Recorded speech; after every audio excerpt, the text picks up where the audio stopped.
8ന്റെ പണി എന്താണെന്ന് വെച്ചാൽ സ്കൂബിനെ കയറ്റാൻ പറ്റില്ല എന്ന് പറഞ്ഞു. ഡോഗ്സ് അലൗഡ് അല്ല. അത് അവിടെ നിറയെ ക്രൗഡ് ഉള്ളത് കാരണം ചിലപ്പോൾ എങ്ങനെ അവരെ ഉപദ്രവിച്ചാലോ പറഞ്ഞിട്ട് പിന്നെ നമ്മൾ അവിടെ പോയി സംസാരിച്ച് അവിടെ ഓഫീസേഴ്സ് ഉണ്ടായിരുന്നു അതിനോട് സംസാരിച്ചപ്പോൾ അവർ പറഞ്ഞു കയറ്റിക്കോളാൻ പറഞ്ഞു. താഴെ ഇറക്കരുത് എന്ന് പറഞ്ഞു. പിന്നെ ഇവിടെ തോടിയൊക്കെ ഉണ്ടായിരുന്നു ഗൈസ്. പിന്നെ ഇവിടെ പൂക്കാലം എന്ന് എഴുതി നല്ല രസമുണ്ടായിരുന്നു. നിറയെ പൂക്കളൊക്കെ ഉണ്ടായിരുന്നു. പിന്നെ ഞാൻ ഒരു സാധനം കണ്ടു കേട്ടോ. പുൽക്കൂട്ടിന്റെ ഉള്ളില് സാധാരണ യേശുക്രിസ്തു അല്ലേ, പക്ഷെ ഇവിടെ പുലിയാണ് വെച്ചിരുന്നത്, ബൊമ്മയുടെ. അതെന്താ ലോജിക് എന്ന് എനിക്ക് അറിയില്ല, ചിലപ്പോൾ എനിക്ക് മാത്രം തോന്നിയതായിരിക്കും. പിന്നെ ഞാൻ എന്റെ വായി വെച്ച് വെറുതെ ഇരിക്കാത്തത് കൊണ്ട് കീർത്തന ചേച്ചിന്റെ അടുത്തുനിന്ന് രണ്ടെണ്ണം കിട്ടുകയൊക്കെ ചെയ്തു.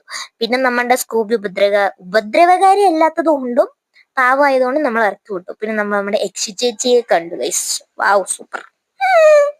അയ്യോ, എന്നിട്ട് നമുക്ക് ബോട്ടിൽ കയറാൻ അതിയായ ആഗ്രഹവും കുന്തളിപ്പും ഉള്ളത് കാരണം നമ്മൾ ബോട്ടിൽ കയറാൻ വേണ്ടി കീർത്തൻ ചേച്ചി ടിക്കറ്റ് ഒക്കെ കിട്ടി. ഫയർഫോഴ്സ് ഇത് മനോജ് ചേട്ടൻ പറയൂ.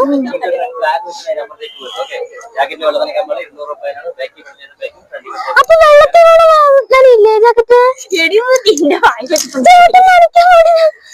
അയ്യോ ചേട്ടൻ ഇങ്ങനെ പറയല്ലേ, അപ്പോൾ വെള്ളത്തിൽ വീണത് ഊരി പോട്ടിടും. അവര് പക്ഷെ നമ്മളോടില്ലേ, നമ്മൾ വെള്ളത്തിൽ വീണാൽ ഈ ജാക്കറ്റ് നനയാൻ പാടില്ല എന്ന് അതിന്റെ ഡിസ്കഷനിലായിരുന്നു ഞങ്ങൾ. പിന്നെ അതിൽ കൂടെ ഒരു ബോട്ട് പോയി. അപ്പൊ ഞങ്ങൾ ഇങ്ങനെ ഒലഞ്ഞു പോയി. പിന്നെ അതിന്റെ ചവിട്ടി ചവിട്ടി മതിയപ്പോ ഞാൻ ഇറങ്ങിയപ്പോ മമ്മിയെടുത്ത് വെള്ളം മേടിച്ചു കുടിച്ചു. പിന്നെ ഞങ്ങൾ ഐസ്ക്രീം മേടിച്ച് കഴിച്ചു. എല്ലാവരും ഓരോരോ ഫ്ലേവർ ഞങ്ങൾ എല്ലാവരും പരസ്പരം ഷെയർ ചെയ്ത് കഴിച്ചു. പിന്നെ നമ്മുടെ സ്കൂബിക്ക് കൊടുത്തു.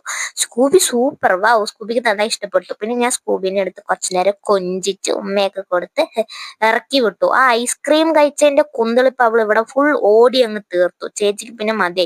പിന്നെ നമ്മൾ ഡാമിന്റെ മുകളിലേക്ക് കയറി. സംഭവം വ്യൂ ഒക്കെ കൊള്ളായിരുന്നു കേട്ടോ, കുഴപ്പമൊന്നുമില്ല, സൂപ്പർ ആയിരുന്നു. പിന്നെ നമ്മൾ അതൊക്കെ കഴിഞ്ഞ് താഴേക്ക് ഇറങ്ങിയപ്പോ ഞങ്ങളുടെ അടുത്ത കുന്തളിപ്പാണ് ഞങ്ങളുടെ വക. കൊരങ്ങന്മാരിന്റെ ജന്മം കറക്റ്റ്.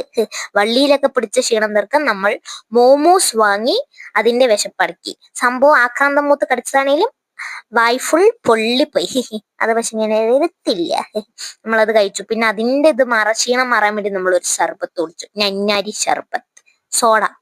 സോഡ അത് ഞാൻ കീർത്തൻ ചേച്ചി കൊണ്ടുകൊടുത്ത് നല്ല പുളിഞ്ച ഒരു ഫേസ് എക്സ്പ്രഷൻ. എന്നിട്ട് നമ്മൾ കോളിഫ്ലവർ ബജ്ജി മേടിച്ച് കഴിച്ചു. കൊള്ളായിരുന്നു കേട്ടോ കോളിഫ്ലവർ ബജ്ജി. പിന്നെ നമ്മൾ ഇതേ മരുഭൂമി നടക്കുന്ന ഒരു സാധനം ഒട്ടകം. പിന്നെ ഒട്ടകത്തിനെയൊക്കെ കണ്ട് നമ്മൾ പൂച്ചെടി മേടിക്കാൻ പോയി.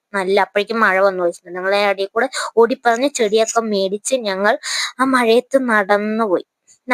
പോയി നമ്മൾ ഉപ്പിലിട്ടത് മേടിച്ചു കഴിച്ചു. ഉപ്പിലിട്ട പൈനാപ്പിൾ അടിപൊളിയായിരുന്നു കേട്ടോ. കൊതിയാവുന്നു. എന്നിട്ട് പിന്നെ നമ്മൾ ഓട്ടോയ്ക്ക് വേണ്ടി വെയിറ്റ് ആയിരുന്നു. അപ്പൊ അത്രേ ഉള്ളൂ. ടാറ്റാ.